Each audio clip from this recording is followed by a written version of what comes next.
Hey guys, welcome to Bullshit Games. I am Andrew, also known as the Lich Lord, and today I'm going to be giving you a science fiction book recommendation. I have 8 books that I have selected to kind of recommend that you guys maybe read or check out if you haven't already. If you have checked them out and read them already, then maybe you should, comment, tell me what you think. But, like I said, 8 books. They're probably my favorite science fiction books that I've read. Obviously, there's a lot of science fiction that I haven't read yet, but out of what I have read, these are probably my favorites. And I guess I'll get right into it. First one I have on the list is Stranger in the Strange Land by Robert A. Heinlein. This was first published in 1961. The copy I have is from Ace Science Fiction, who published it. And this is definitely one of the most iconic of his books. Obviously, he has done a lot of other stuff that you've probably heard of, such as Starship Troopers, probably one of the most well-known science fiction novels there is. The Moon is a Harsh Mistress, so forth. But honestly, this is probably the favorite book, my favorite book that he has written. Obviously, that's my opinion. It's not really an argument I'm trying to make. It's more of an opinion than anything. But the story is basically a child is raised on Mars and he's taken to Earth, and let's just say that he is confronted by social classes and gender issues and stuff like that is going on throughout the story. But yeah, it's really good, and it's a good story, and it also gives you something to think about, which, honestly, all the books I have here right now are kind of multi-layered. You can be entertained, and it gives you something to think about at the same time. Second book I have on the list is Childhood's End by Arthur C. Clarke. This was originally published in 1953. The copy I have of this one is Del Rey. If you know Arthur C. Clarke, he's considered one of the grandfathers of science fiction. So is Heinlein. He's written other novels such as 2001: A Space Odyssey, which is a Stanley Kubrick movie, also, which is an amazing movie. He also published a few others. Yeah, the basic story of this is aliens come to Earth. They kind of hover there for a while, they kind of scare people for a little bit. And then eventually they start kind of changing all the rules and regulations of Earth, basically trying to make humanity kind of better. Humanity rebels to a certain extent, but without giving any, I don't want to give any spoilers out on any of these novels. But it's definitely a really good read, and like it's a short book, so I mean, I think when I read this, it took me like maybe a week. I was in college at the time, so but yeah, it's really good. This is definitely another one I would check out. This next book is definitely probably one of the most iconic books that I have in this list, which is Dune from Frank Herbert. This was originally published in 1965. This copy is Ace Science Fiction who published this one. But I mean, if you haven't heard of Dune, you've probably been living under a rock. It's basically, the basic story is the Duke Leto Atreides, who has been kind of, there's basically a feud between the Harkonnens and the Atreides. And basically, Duke Leto takes control of Arrakis, which is Dune, the desert planet, which is the only planet that has spice, which is basically how intergalactic travel is possible. But anyways, there's some war, there's some fighting, there's a lot of stuff that goes on. There's some really cool concepts that have to do with like religion and things like that I really enjoyed. And this is also another book where it gives you something to think about while having a very good story. This is a space opera science fiction, so it's kind of different than the other two, or more hard science fiction, where this one's space opera. Which, I mean, it's still hard science fiction, but it's more, galaxy spanning, that sort of thing. The next book I have is Do Androids Dream of Electric Sheep by Philip K. Dick, which was first published in 1968. This copy is Del Rey, who's published this one. I always thought that that's probably one of the best titles to any novel, period. It just makes you want to read. It makes you want to read this book. But if you've seen the movie Blade Runner, that's what that movie was based off this book. It's definitely one of the best science fiction books I've read. It's amazing. It kind of deals with what it means to be human.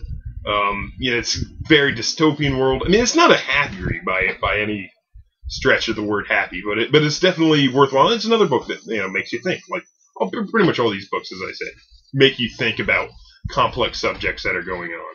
And some other books from Philip K. Dick, of course, are, let me think, Ballast is really good. The Man in the High Castle was pretty good.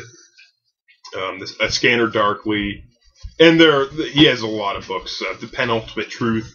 And a lot of his novels have to do with kind of, I don't know, individuals and do I actually exist, that type of thing. And he's kind of a trippy guy, but he's really good. It's really good. I don't know, but yeah, I would definitely suggest reading this one, especially if you like Blade Runner and have never read this book. You should definitely check it out. And Blade Runner is probably one of my favorite movies out there too, so that's a very good one. The next one is Nova by Samuel R. Delany. This was first published in 1968. This copy I have is from Vintage Books. This is probably one of Samuel R. Delany's less popular novels, but I just read it this summer and I really enjoyed it. The basic story is that there's this guy who has to get this very precious, kind of like a fuel, and in order to get it, basically, they have to harvest it from a sun that is going into supernova. That's the basic story. Obviously, there's a lot more. Any Delany book has a lot going on in it. He deals with a lot of social issues. One of the big thing he covers, like one of the more interesting topics he covers in this story, is kind of the nature of history and human history and how it's perceived by the people who are living in that time. And I think science fiction is a really interesting way to do that, because I mean, if you've read like a lot of, I don't know what's considered like the classics, like Faulkner, for instance. A lot of his books have to do with history and how people perceive history and how history has it's part of what we are today. History is not even past, or I forget exactly how the quote goes, but basically, history is still who we are. History has made us what we are, and it's still going on today. And this kind of deals with that too, but in more of in a futuristic sense. The book takes place in the future, so it's seeing how people have gotten from like where we are now to where they are in the book. It's kind of an interesting look at that subject. And one of my favorite authors, and a lot of people argue whether his stuff is or is not science fiction, is of course Kurt Vonnegut, which this novel is The Sirens of Titan. This was first written in 1959. It's published by Dial Press. I just finished this pretty recently. It is probably it is an amazing book. Let's put it that way. He really makes you think about a lot of things. If you don't want to think about a book, if you just want something that's really fun to read, then you probably wouldn't like this, because it's really about the issues, the stuff he's dealing with in the story. And the main issue is probably, I would say, it's religion. But the basic story is that, it's kind of all over the place, but the basic story is that there's this man named Malachi Constant, and he's another guy called Rumford. He basically sends him on this mission to Mars. He somehow gets caught up in a Martian army and a Martian invasion of Earth, and it's out there, but it's not. It's about that. It's an entertaining story, but at the same time, there's a lot to think about in this book. It very, very much stimulates your brain. Next one I have is Ray Bradbury's Fahrenheit 451. I know a lot of people have probably read this. I know a lot of high schools and stuff. This is one of the books people read in high school. It's a very good book. It's basically about a dystopian future in which books are outlawed and they're burned. I mean, Fahrenheit 451 is actually the temperature in which paper ignites. This was first published in 1953. The copy I have is from Delray Books. But as I said, it's basically about dystopian future in which reading in general is outlawed. And it's kind of an interesting look, especially, now in the times we're living.